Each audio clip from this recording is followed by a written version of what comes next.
سامعین اکرام، آپ سن رہے ہیں ایک دلچسپ آپ بیتی اور سفر نامہ جس کا نام ہے منزل اور مسافر۔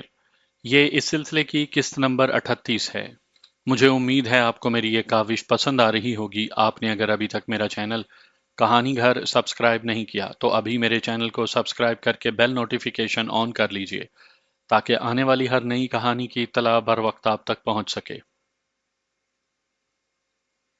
عاشق علی چلتا گیا اور اچھی خاصی تھکن محسوس کرنے لگا۔ گولہ باری بند ہو گئی اور اب دور سے اکے دکے فائر کی آواز آتی تھی۔ عاشق علی رک گیا اور آمنہ کو کندھے سے اتارا۔ عاشق تو پسینے سے نہا گیا تھا۔ دونوں بیٹھ گئے۔ آمنہ نے عاشق علی کی طرف دیکھا اور اس کے چہرے پر ایسا تاثر آ گیا جیسے اسے عاشق علی پر رحم آ رہا تھا، اور شکریہ کا تاثر بھی جھلکتا تھا۔ اس نے جو اشارے کیے وہ عاشق علی نے سمجھ لیے۔ آمنہ اسے کہہ رہی تھی کہ مجھے یہیں چھوڑ کر تم واپس چلے جاؤ۔ عاشق علی نے سر ہلایا اور کچھ اشارے کیے جن کا مطلب یہ تھا کہ اب وہ واپس نہیں جائے گا بلکہ وہ اب انڈونیشین مجاہدین میں شامل ہوگا۔ معلوم نہیں آمنہ نے اس کے باقی اشارے سمجھے تھے یا نہیں۔ عاشق علی اسے اشاروں کی زبان میں کہہ رہا تھا کہ وہ اسے اس معذوری کی حالت میں جنگل میں تو کسی قیمت پر چھوڑ کر نہیں جائے گا۔ عاشق علی نے اسے پھر کندھے پر اٹھایا اور چل پڑا۔ انہوں نے دیکھا کہ خون پوری طرح بند نہیں ہوا، پٹیوں پر ذرا ذرا سا خون آ گیا تھا۔ یہ دیکھ کر عاشق علی پریشان ہو گیا اور وہ اور تیز چلنے لگا کہ آمنہ کو اس کے ٹھکانے پر جلد پہنچا دے تاکہ اس کا خون روکنے کا بندوبست کیا جا سکے۔ اب پھر گھنا جنگل آ گیا اور پھر پہلے جیسی ٹیکریاں شروع ہو گئیں۔ وہ گولہ باری اور فائرنگ کی دنیا سے دور نکل گئے تھے۔ آمنہ نے یقیناً محسوس کر لیا تھا کہ عاشق علی بہت تھک گیا ہے۔ اس نے اس کی پیٹھ پر ہاتھ مار کر روکا اور اس کے کندھے سے اتر آئی۔ عاشق علی نے اسے سوالیہ نگاہوں سے دیکھا تو آمنہ نے اپنا ایک بازو عاشق علی کے گلے میں ڈال دیا اور اشارہ کیا کہ وہ اس کے سہارے چلنا چاہتی ہے۔ عاشق نے اپنا ایک بازو اس کی کمر میں ڈال دیا اور دونوں چلنے لگے۔ چند قدم ہی آگے گئے ہوں گے کہ عاشق رک گیا۔ ایک تو اس نے یہ محسوس کیا کہ اس کی رفتار بہت کم ہے، اور دوسرا خطرہ یہ کہ آمنہ چلی تو اس کے زخم سے خون زیادہ نکلنے لگے گا۔ اس نے آمنہ کو اٹھانا چاہا تو آمنہ نے کچھ مزاحمت کی اور اشاروں میں بتایا کہ تمہاری ٹانگیں رہ جائیں گی، لیکن عاشق نے اسے کندھے پر اٹھا لیا اور چل پڑا۔ یہ روداد سناتے ہوئے عاشق علی نے مجھ سے 3 بار پوچھا کہ آمنہ جیسی خوبصورت لڑکی کے معاملے میں اس کے وہ جذبات کہاں چلے گئے تھے جن کے لیے فوجی بدنام ہے۔ جذبات سے اس کا مطلب حیوانی جذبات تھا۔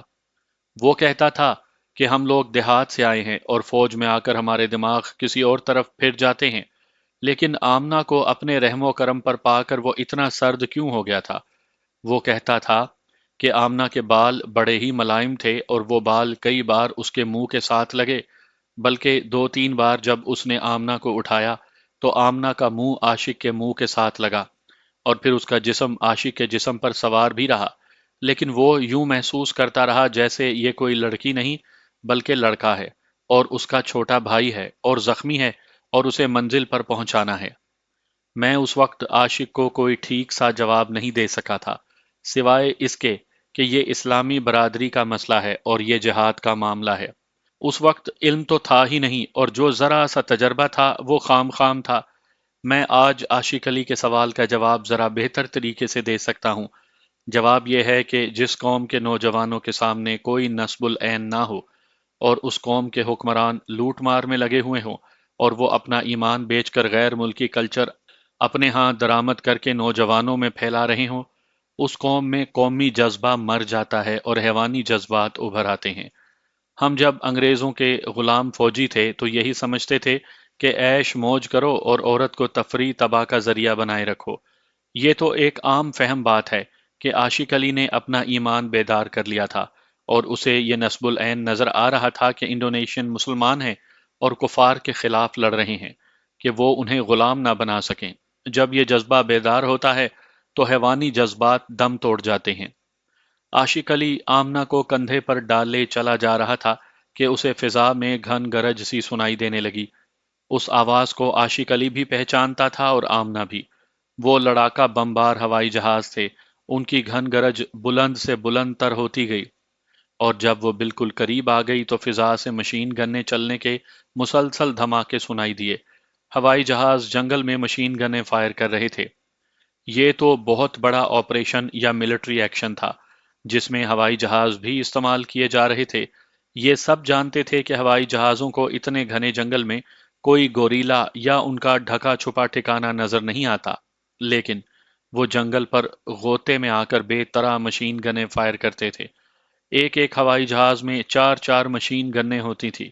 ان کی گولیاں خاصی بڑی ہوا کرتی تھیں، اور ان گولیوں میں کچھ ایسی بھی تھیں جو زمین پر لگ کر گرنیڈ کی طرح پھٹتی تھیں۔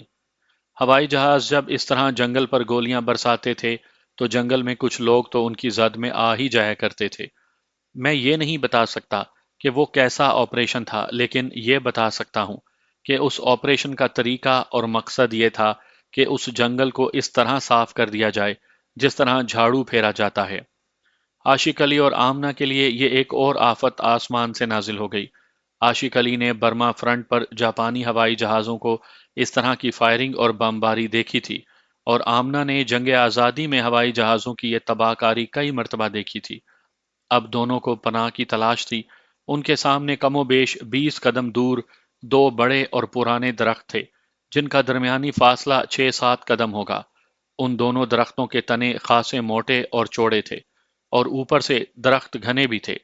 وہ ہوائی حملے سے بچاؤ کے لیے بہت اچھی پناہ تھی، لیکن یہ 20 قدم بڑے ہی خطرناک قدم تھے۔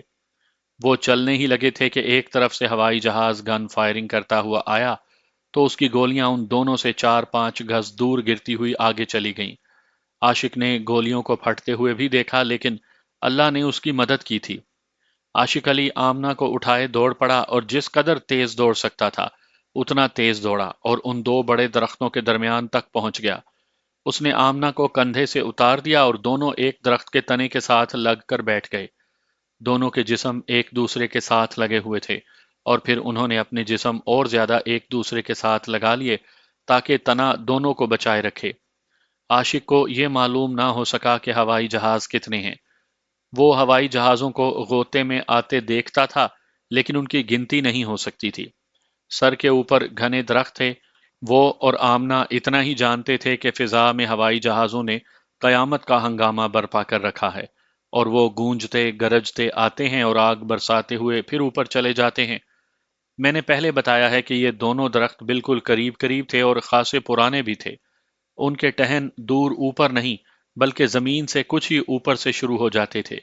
عاشق علی بائیں طرف جھکا ہوا ہوائی جہازوں کا فضا میں چکر لگاتا اور غوطوں میں آتا دیکھ رہا تھا۔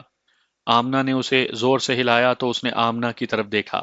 آمنہ نے اپنے سامنے کی طرف اشارہ کیا۔ عاشق علی نے ادھر دیکھا تو اس نے یوں محسوس کیا جیسے اس کی رگوں میں خون یک لخت جم گیا ہو۔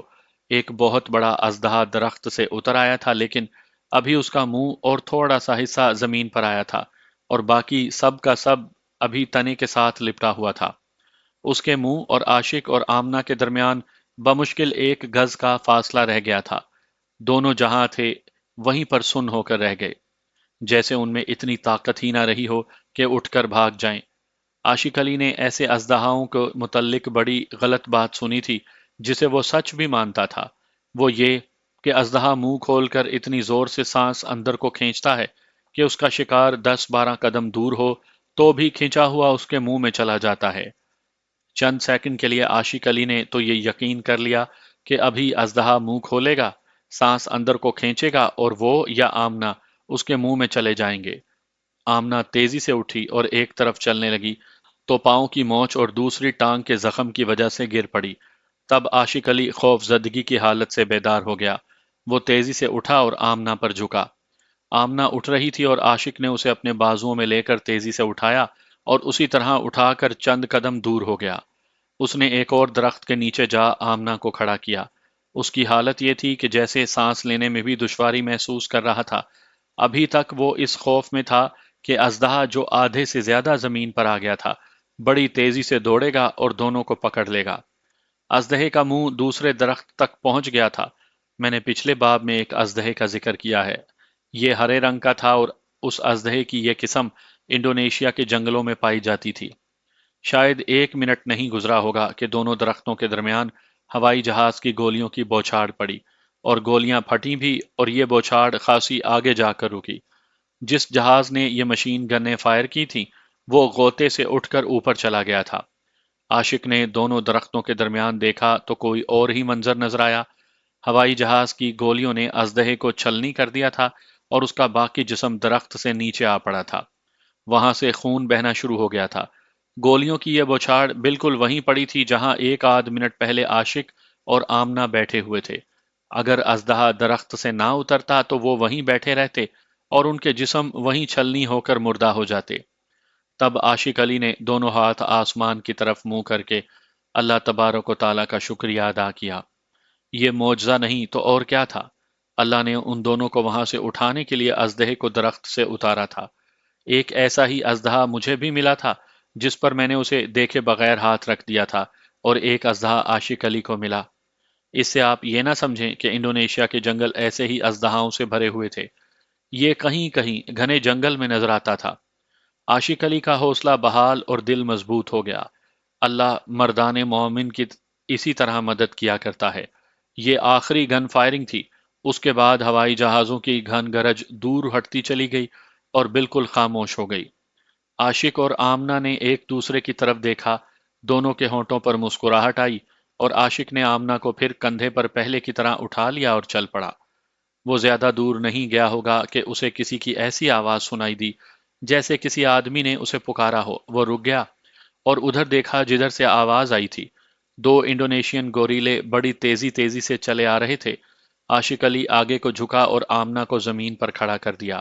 آمنہ نے بھی ان دونوں آدمیوں کی طرف دیکھا اور بازو اوپر کر کے لہرایا۔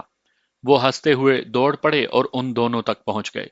آمنہ نے بولنا شروع کر دیا۔ ظاہر ہے وہ انہیں بتا رہی تھی کہ اس پر کیا بیتی ہے اور وہ کس طرح یہاں تک پہنچی۔ وہ دونوں انڈونیشین اسی کی تلاش میں آئے تھے۔ انہیں ابھی آگے اس جگہ تک جانا تھا جہاں انہوں نے ہماری پلاٹون کو گھات میں لیا تھا۔ آمنہ کو دیکھ کر وہ بہت ہی خوش ہوئے کہ وہ زندہ ہے اور قریب سے ہی مل گئی ہے۔ اب میں آپ کو ایک ایک قدم کی یہ کہانی نہیں سناؤں گا کہ عاشق علی اور آمنہ کس طرح آگے گئے۔ میں کچھ اہم اور موٹی موٹی باتیں سناؤں گا۔ آمنہ کو اب دو انڈونیشیوں نے باری باری کندھے پر اٹھایا اور وہاں سے کم و بیش 3 میل دور ایک گاؤں میں جا پہنچے۔ وہ سب ایک گھر میں داخل ہوئے۔ وہ آمنہ کا گھر تھا۔ سورج غروب ہونے کو تھا۔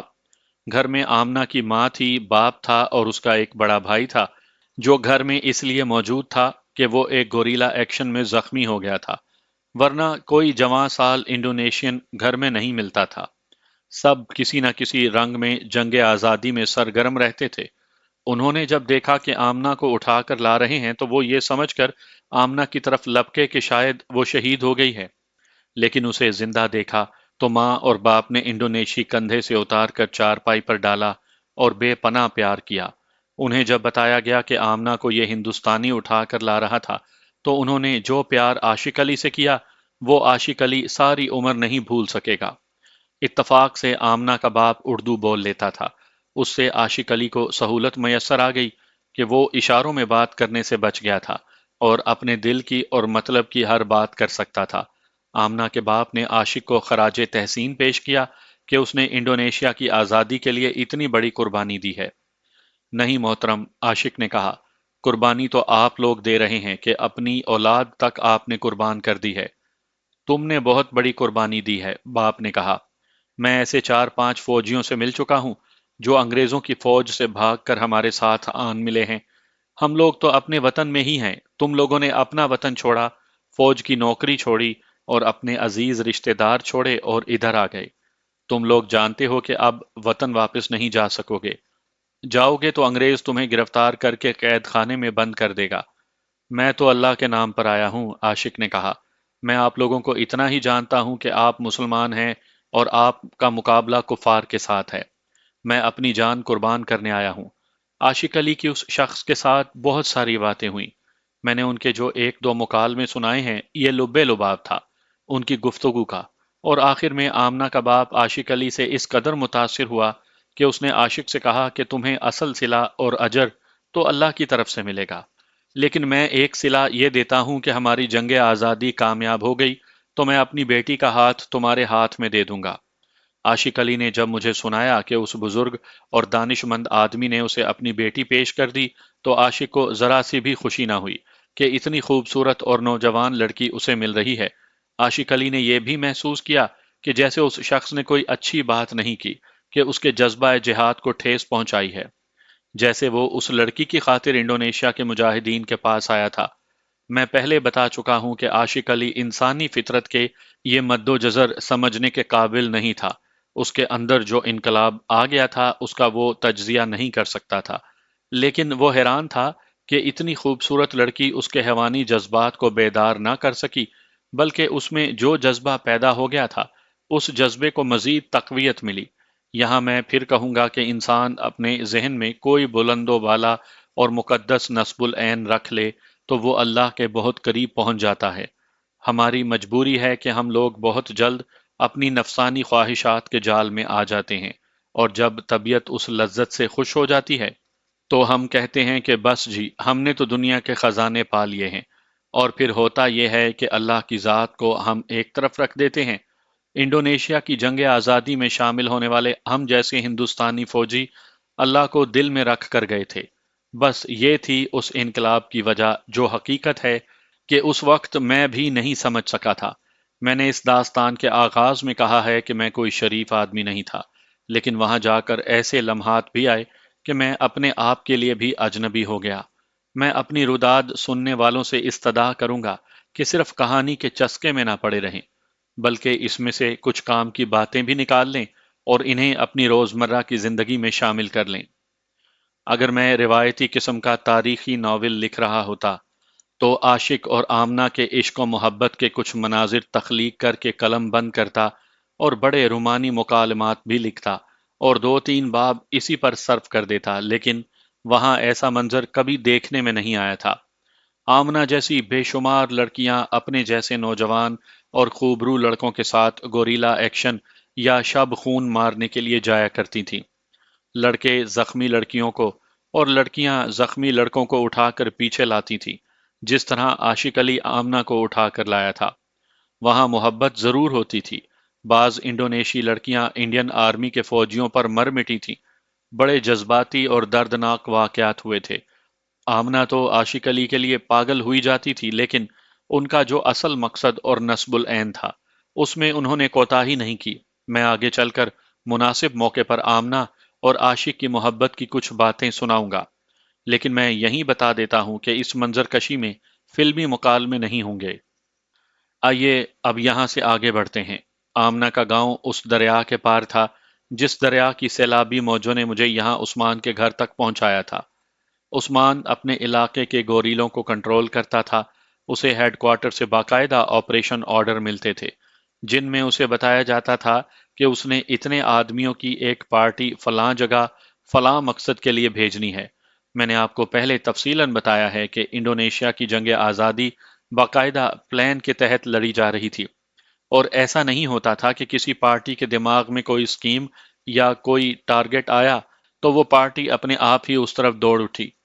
آپ کی یاد دہانی کے لیے ایک بار پھر بتا دیتا ہوں کہ احمد سویکارنو کی صدارت میں اب باقاعدہ حکومت قائم ہو چکی تھی، اور جی ایچ کیو جیسا فوجی ہیڈ کوارٹر الگ تھا جو احکامات، آرڈر، ڈسپلن کا پابند تھا، اور تمام انڈونیشیا میں سرگرم عمل گوریلا فورس کو احکام کا پابند رکھنے کا ذمہ دار۔ ایسے واقعات بھی ہوئے کہ کسی کمانڈر نے احکام کی خلاف ورزی کی یا ڈسپلن کے خلاف کوئی کام کیا تو اسے باقاعدہ سزا دی گئی۔ عثمان ایریا کمانڈر تھا اور اس کی ذمہ داری میں خاصا وسیع ایریا تھا۔ عاشق علی کو اس کے ایریا میں شامل کیا گیا تھا، اور عاشق علی ایک ہی روز پہلے یہاں پہنچا تھا۔ عثمان نے اسے کسی ایکشن میں بھیجنا تھا۔ وہ عاشق کو اچھی طرح ٹھوک بجا کر دیکھ چکا تھا، اس نے اپنے ہاں ہی رکھ لیا تھا۔ ابھی عاشق کسی ایکشن میں شامل نہیں ہوا تھا۔ اس کے علاوہ یہ اتفاق ہوا کہ عاشق علی یہیں تھا اور میں بھی پہنچ گیا۔ ان لوگوں کی تنظیم ملاحظہ ہو۔ عاشق علی آمنہ کے گاؤں پہنچا تو وہاں سے عثمان کو اطلاع دی گئی کہ ہندوستانی فوج کا ایک مسلمان ادھر سے بھاگ کر یہاں آیا ہے۔ عثمان نے پیغام بھیجا کہ اسے فوراً اس کے پاس بھیج دیا جائے۔ عاشق نے مجھے سنایا کہ وہ آمنہ کے گھر سے رخصت ہونے لگا تو اس کمرے میں گیا جس میں آمنہ لیٹی ہوئی تھی۔ آمنہ کو پتہ چل چکا تھا کہ عاشق جا رہا ہے۔ عاشق جس وقت آمنہ کے کمرے میں گیا اس وقت وہاں سے سب لوگ باہر آ گئے تھے۔ آمنہ اٹھی اور اس کی آنکھوں میں آنسو آ گئے۔ اس نے بازو پھیلا دیے اور دوسرے لمحے وہ دونوں ایک دوسرے کے بازوؤں میں جکڑے ہوئے تھے۔ یہ محبت کا والہانہ اظہار تھا۔ وہ ایک دوسرے کی زبان تو بول ہی نہیں سکتے تھے، اس لیے انہوں نے اپنی باتیں اشاروں میں کہیں اور سنی۔ گزشتہ رات جب میں یہاں پہنچا تھا تو عثمان کے ساتھ رسمی تعارف اور دیگر باتیں ہوئی تھیں۔ صبح اس نے مجھے بلایا اور اپنے پاس بٹھا لیا۔ اب اس کا انداز گزشتہ رات سے ذرا مختلف تھا۔ گزشتہ رات وہ میزبان تھا لیکن اب وہ ایریا کمانڈر تھا۔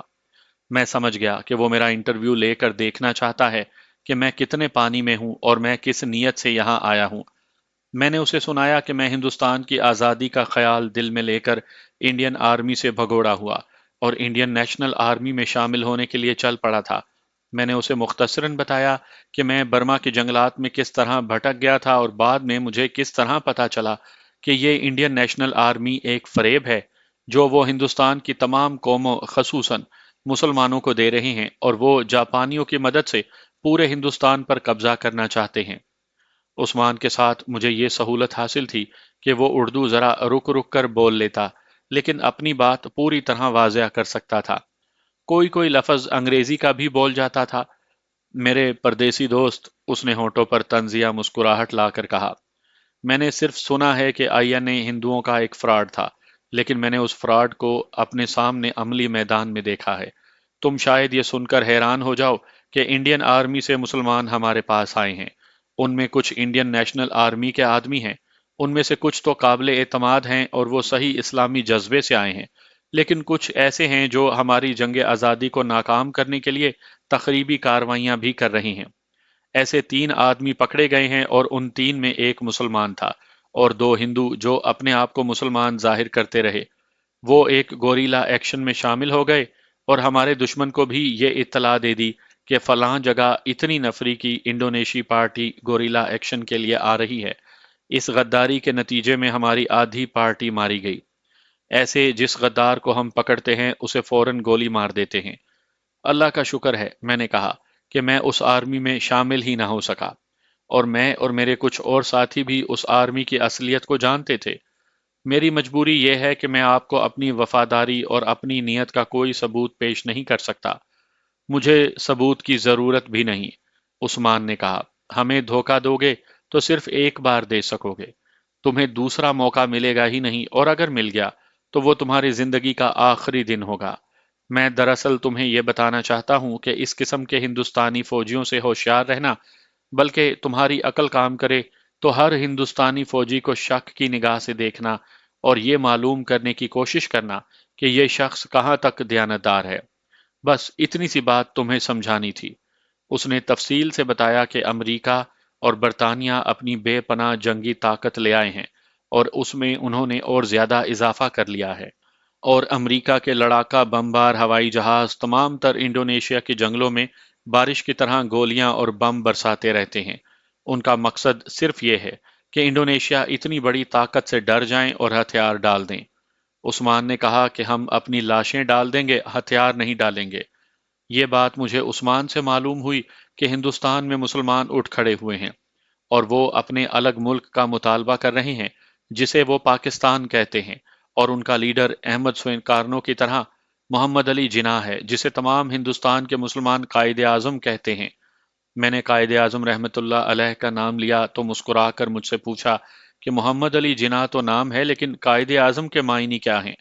وہ معنی میں نے اسے بتائے۔ میں حیران تھا کہ عثمان دنیا بھر کے سیاسی اور دیگر خبروں سے آگاہ تھا۔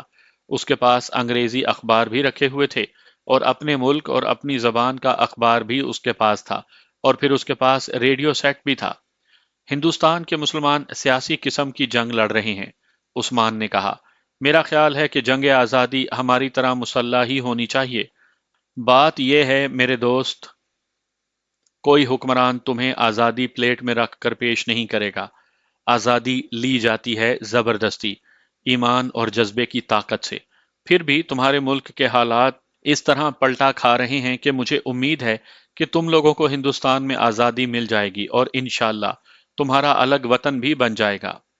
اس سے میں نے یہ بات سنی تو میرے تاثرات میں کچھ اور تبدیلی آ گئی، اور یہ خیال آیا کہ میں واپس چلا جاؤں اور اپنے ملک کے مسلمانوں کی جنگی آزادی میں شامل ہو جاؤں، لیکن اس خطرے کے پیش نظر میں نے یہ ارادہ ترک کر دیا کہ ابھی تو وہاں انگریزوں کی بادشاہی ہے اور وہ مجھے پکڑ کر عمر قید دے دیں گے۔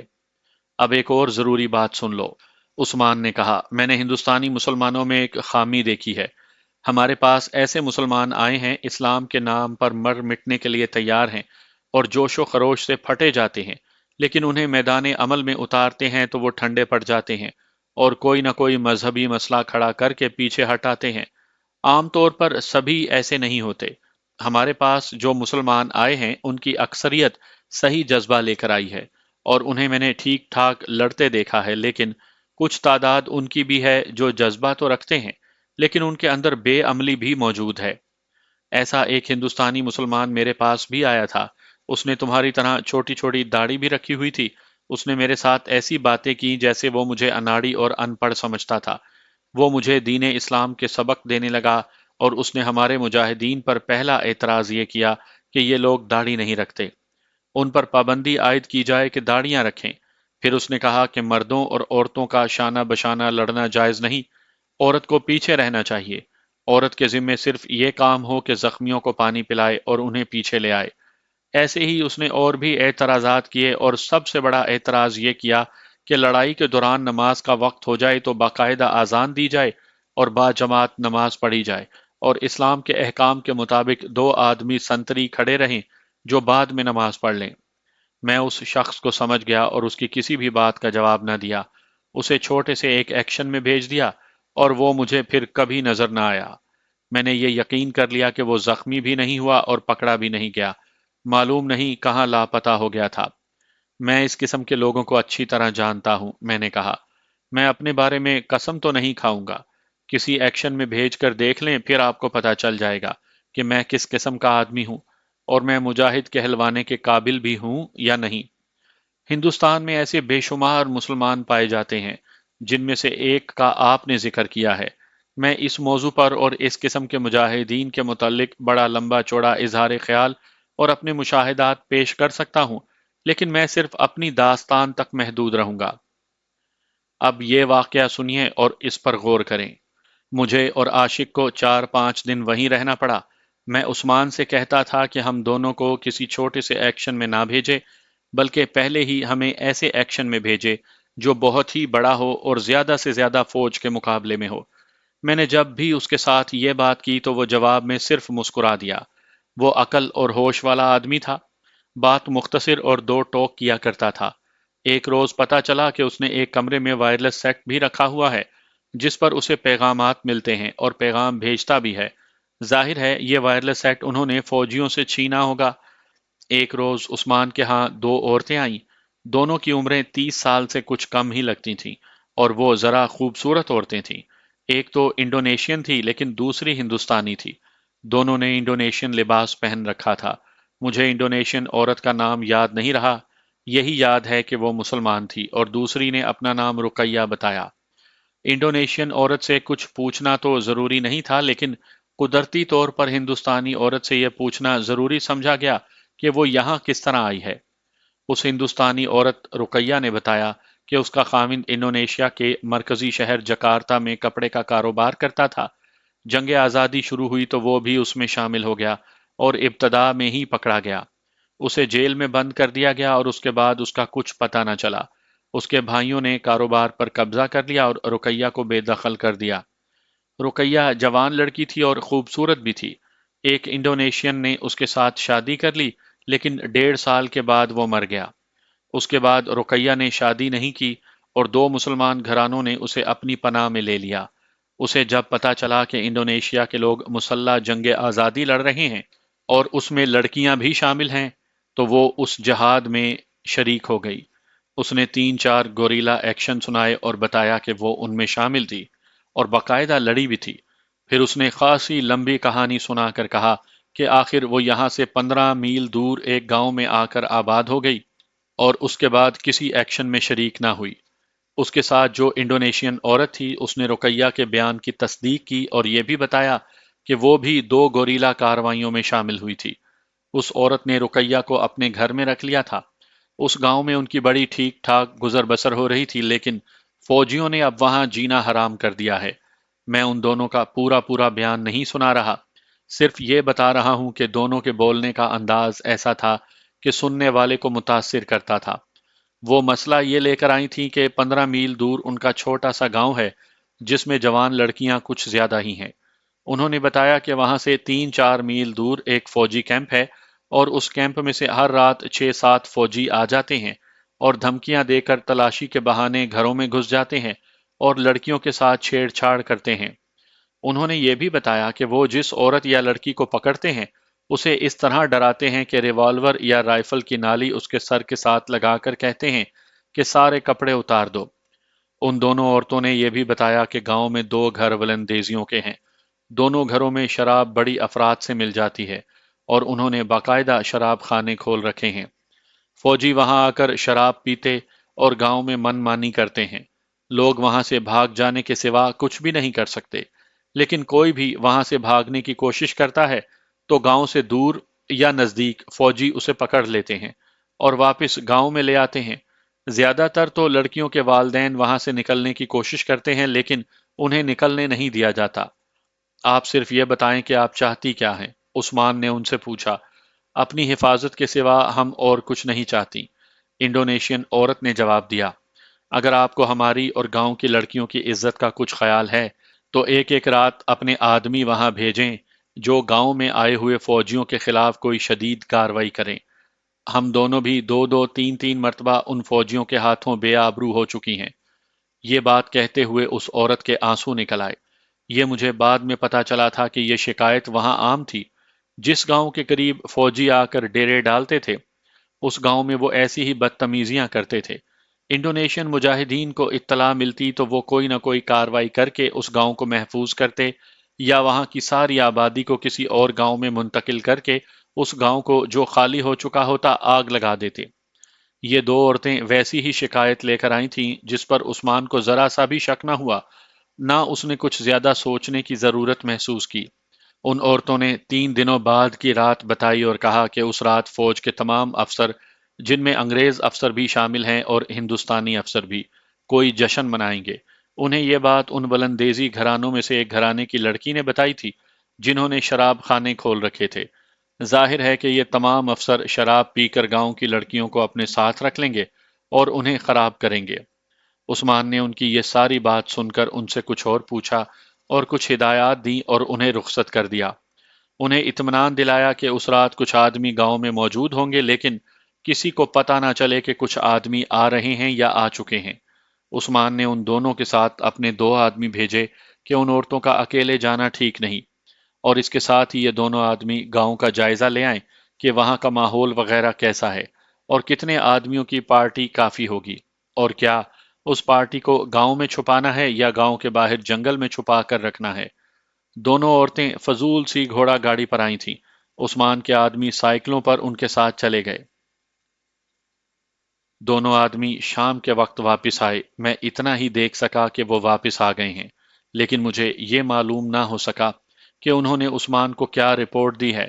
عثمان مصروف آدمی تھا اور اس کی حیثیت ایک کمانڈر کی تھی، اس لیے میں اس کے پاس زیادہ نہیں بیٹھتا تھا۔ میں وہی بات سنا سکتا ہوں جو اپنے کانوں سنی تھی یا اپنی آنکھوں دیکھی تھی۔ ہوا یہ کہ اگلے ہی روز عثمان نے معلوم نہیں کہاں سے 20 انڈونیشین گوریلے اکٹھے کر لیے۔ مجھے اور عاشق کو بھی عثمان نے بلا کر کہا کہ ہم دونوں اس پارٹی کے ساتھ جائیں گے۔ ہم دونوں بہت خوش ہوئے کہ جہاد میں شریک ہونے کا پہلا موقع مل گیا۔ میں آپ کو خاص بات یہ بتاتا ہوں کہ عثمان خود بھی پارٹی کے ساتھ جا رہا تھا۔ مجھے بعد میں یہ پتا چلا تھا کہ ان دونوں عورتوں نے عثمان پر بہت زور دیا تھا کہ وہ اس پارٹی کے ساتھ ضرور آئے۔ معلوم نہیں انہوں نے کیوں یہ ضرورت سمجھی تھی اور عثمان کیوں ساتھ چلنے کے لیے تیار ہو گیا تھا۔ وہ غالباً اس کیمپ کو اپنی نظروں سے دیکھنا چاہتا تھا جس کے فوجی گاؤں میں آ کر بیہودہ حرکتیں کرتے تھے۔ وہ کیمپ کی نفری وغیرہ دیکھنا چاہتا ہوگا۔ وجہ خواہ کچھ بھی ہو، ہوا یہ کہ عثمان بھی ساتھ چل پڑا۔ ہم دوپہر کا کھانا کھا کر چلے تھے، ہمیں پیدل اس گاؤں تک پہنچنا تھا۔ اس پارٹی کے گوریلوں نے میرے ساتھ اور عاشق کے ساتھ نہایت ہی پیارا سلوک روا رکھا۔ سب باری باری ہمارے ساتھ چلتے اور اشاروں میں کچھ کہتے اور خوشی کا محبت کا اظہار کرتے۔ ان میں سے ایک بھی اردو نہیں بولتا یا سمجھتا تھا۔ ان کی ہنسی اور مسکراہٹوں میں پیار اور اخوت موجزن تھی۔ اگر علاقہ میدانی ہوتا تو 15 میل پیدل کوئی فاصلہ نہیں تھا، لیکن زمین کھڈ نالوں سے بھرپور تھی اور ٹیلے ٹیکریوں کا تو کوئی حساب ہی نہیں تھا۔ پھر یہ گھنا جنگل بھی تھا۔ چند قدم چلنے کے بعد راستہ مڑتا تھا اور اس طرح فاصلہ بڑھتا ہی جا رہا تھا۔ جب ہم وہاں پہنچے تو سورج افق کے قریب پہنچ چکا تھا۔ عثمان نے پوری پارٹی کو ایک ٹیکری کے پیچھے بٹھا دیا اور وہ خود آگے گاؤں کو دیکھنے کے لیے چلا گیا۔ یہ دیکھ بھال ریکی بڑی احتیاط سے کرنی تھی۔ احتیاط یہ کہ گاؤں میں ولندیزی بھی آباد تھے، انہیں پتہ نہ چلے کہ گوریلے آ گئے ہیں یا آ رہے ہیں۔ عثمان اس وقت واپس آیا جب سورج غروب ہو رہا تھا۔ وہ پارٹی کو ٹیکری کی اوٹ میں ایک طرف لے گیا۔ وہاں بھی ایسی ٹیکریاں تھیں اور جنگل تو اور زیادہ گھنا تھا۔ وہاں سے گاؤں نظر آتا تھا اور گاؤں چند قدم ہی دور تھا۔ پتہ چلا کہ ولندیزیوں کے مکان گاؤں کے دوسری طرف ہیں اور جس طرف ہم چھپے ہوئے تھے یہ مکان مسلمانوں کے تھے۔ میں نے یہ بھی دیکھ لیا کہ ادھر سے ہم گاؤں میں داخل ہوتے تو دوسری طرف کسی کو پتہ نہیں چل سکتا تھا۔ یہ کوئی بڑا گاؤں نہیں تھا، 50 یا زیادہ سے زیادہ 60 مکانات ہوں گے۔ یہ بھی ذہن میں رکھیں کہ یہ ہمارے مکانوں جیسے مکانات نہیں تھے، بلکہ جھونپڑے سے تھے جو بڑے سلیقے سے تعمیر کیے گئے تھے۔ عثمان نے انڈونیشیوں کو اپنی زبان میں کچھ ہدایات دیں اور مجھے اور عاشق کو اردو میں بتایا کہ ایک ایک آدمی اس طرف سے چھپ کر فلاں مکان کے قریب جائے گا اور وہاں اسے ایک آدمی ملے گا اور وہ اسے کسی نہ کسی مکان میں لے جائے گا۔ پھر اس نے یہ بتایا کہ رات اشارہ ملنے پر حملہ کیا جائے گا اور گاؤں کے مسلمان اتنی آگ باہر جلا دیں گے کہ پوری روشنی ہو جائے گی اور کسی فوجی کو زندہ نہیں نکلنے دینا۔ یہ تو میں بڑی مختصر سی بات سنا رہا ہوں۔ عثمان کی ہدایات جنگی نقطہ نگاہ سے بڑی ہی دانش مندانہ ہدایات تھیں اور وہ ایک ایک بات کو نہایت اچھی طرح واضح کر رہا تھا تاکہ یہ کارروائی ناکام نہ ہو جائے۔ اس نے یہ بھی کہا کہ آخر میں اشارہ ملے گا تو ہر آدمی اپنے اپنے طور پر واپس جائے گا اور اپنے ساتھیوں کا انتظار نہیں کرے گا۔ سورج غروب ہو گیا اور شام بڑی جلدی گہری ہو گئی۔ جنگل کی شام ایسی ہی گہری ہو جایا کرتی ہے۔ عثمان ہمارے ساتھ تھا۔ اس نے ایک ایک آدمی کو گاؤں میں بھیجنا شروع کر دیا۔ ایک آدمی گاؤں میں چلا جاتا تھا تو دوسرا آدمی ادھر سے چل پڑتا تھا۔ عثمان نے کہا تھا کہ اپنے ہتھیار تیار رکھنا تاکہ کسی آدمی کو کوئی دشمن یا فوجی دیکھ لے اور اسے پکڑنے کے لیے آئے تو اسے گولی مار دی جائے۔ اس طرح ہم سب گاؤں میں داخل ہو گئے۔ میں اور عاشق ایک مکان میں چلے گئے، وہاں ہمیں گاؤں کا ایک آدمی لے گیا تھا۔ اب ہم اشارے کے منتظر تھے۔ مجھ پر ہی جانی سی کیفیت طاری تھی۔ عاشق علی کو دیکھا، اس کا چہرہ بتا رہا تھا کہ اس کے جذبات میں ہلچل مچی ہوئی ہے۔ ہم دونوں نے ایک دوسرے کی طرف دیکھا تو ہم مسکرائے، لیکن یہ عام قسم کی مسکراہٹیں نہیں تھیں۔ ہم پہلے ایکشن میں آئے تھے اور اس قسم کی ذہنی کیفیت قدرتی بات تھی۔ وقت گزرتا جا رہا تھا اور گاؤں میں بالکل خاموشی تھی۔ رات پوری طرح تاریک ہو چکی تھی۔ اب تک وہ ہنگامہ شروع ہو جانا چاہیے تھا جس کی رپورٹ عثمان کو ملی تھی۔ جوں جوں وقت گزرتا جا رہا تھا میری بےتابی بڑھتی چلی جا رہی تھی۔ میں نے عاشق سے کہا کہ یہ بھی ہو سکتا ہے کہ گوریلا پارٹی کو گاؤں میں داخل ہوتے ولندیزیوں نے دیکھ لیا ہوگا اور انہوں نے فوجیوں کو اطلاع دے دی ہوگی کہ آج رات گاؤں میں نہ آئیں کیونکہ گوریلے گھات لگا بیٹھے ہیں۔ عاشق علی نے کہا کہ پھر تو یہ بھی ہو سکتا ہے کہ فوجی چپکے سے آ کر گاؤں کو محاصرے میں لے لیں اور ہم مارے جائیں۔ کچھ دیر اور گزری تو عثمان اس جھونپڑے میں داخل ہوا جس میں عاشق علی اور میں بیٹھے انتظار کر رہے تھے۔ اس نے کہا کہ معلوم ہوتا ہے کہ ہم لوگ دھوکے میں آ گئے ہیں، لیکن ابھی کچھ یقین کے ساتھ نہیں کہا جا سکتا۔ اس شک کی اس نے وجہ یہ بتائی کہ ہندوستانی عورت تو اس کے ساتھ تھی، لیکن دوسری جو انڈونیشین عورت تھی وہ کہیں غائب ہو گئی ہے۔ عثمان نے یہ بھی بتایا کہ یہاں کوئی شراب خانہ نہیں اور چند ایک گھرانے آباد ہیں جن میں 3-4 ولندیزیوں کے ہیں۔ اگر یہاں افسروں نے آ کر جشن منانا ہوتا تو وہ اب تک آ چکے ہوتے۔ یہاں جشن کا کوئی نام و نشان نظر نہیں آتا۔ عثمان ابھی یہ بات کہہ ہی رہا تھا کہ باہر سے بلند آواز اٹھی۔ کوئی آدمی انڈونیشین زبان میں کچھ کہہ رہا تھا۔ عثمان نے کہا کہ اس کا شک ٹھیک نکلا۔ فوجیوں نے گاؤں کو محاصرے میں لے لیا ہے اور انہوں نے انڈونیشین زبان میں اعلان کروایا ہے کہ تمام مسلمان گوریلے باہر آ کر ہتھیار ڈال دیں ورنہ سب مارے جائیں گے۔ اور گاؤں کو تباہ کر دیا جائے گا۔ عثمان نے یہ بھی بتایا کہ وہ اس کا نام لے کر کہہ رہے ہیں کہ عثمان باہر آ جائے۔ اس کے فوراً بعد اردو میں اعلان ہوا کہ انڈین آرمی کے جو 2 حوالدار گاؤں میں ہیں وہ باہر آ کر اپنے آپ کو فوج کے حوالے کر دیں تو انہیں معاف کر دیا جائے گا، ورنہ گاؤں میں ہی انہیں گولی مار دی جائے گی۔ اب تو کوئی شک نہیں رہا کہ عثمان جیسا عقل مند کمانڈر پھندے میں آ گیا تھا۔ میں نے اسے کہا کہ اس ہندوستانی عورت کو نہ چھوڑے، اور اگر ہم یہاں سے صحیح سلامت نکل گئے تو اس عورت کو بھی ساتھ لے جائیں گے۔ عثمان نے کہا کہ اسی شک پر اس نے اس عورت کو اپنے ساتھ پابند کر لیا تھا اور وہ کہیں نہیں جا سکتی۔ پھر عثمان نے مجھے اور عاشق علی کو یہ ہدایت کی کہ ہم باہر آ کر کسی اچھی پوزیشن میں چلے جائیں اور کوئی فوجی نظر آئے تو گولی مار دیں، اور پھر یہاں سے نکلنے کی کوشش کریں، اور اگر ہم مناسب سمجھیں اور صورتحال اجازت دے تو ہم پیچھے سے فوجیوں پر گولیاں برسائیں۔ میرے پاس اسٹین گن تھی اور 3 گرنیڈ تھے۔ اسٹین گن کی میگزینیں کافی تھیں۔ عاشق علی کے پاس بھی اسٹین گن تھی اور 3 گرنیڈ تھے۔ عثمان نے کہا کہ وہ اب باقی پارٹی کے ہر آدمی کے پاس جائے گا اور اب ہم اپنے اپنے طور پر لڑیں گے، یہاں سے نکلیں گے۔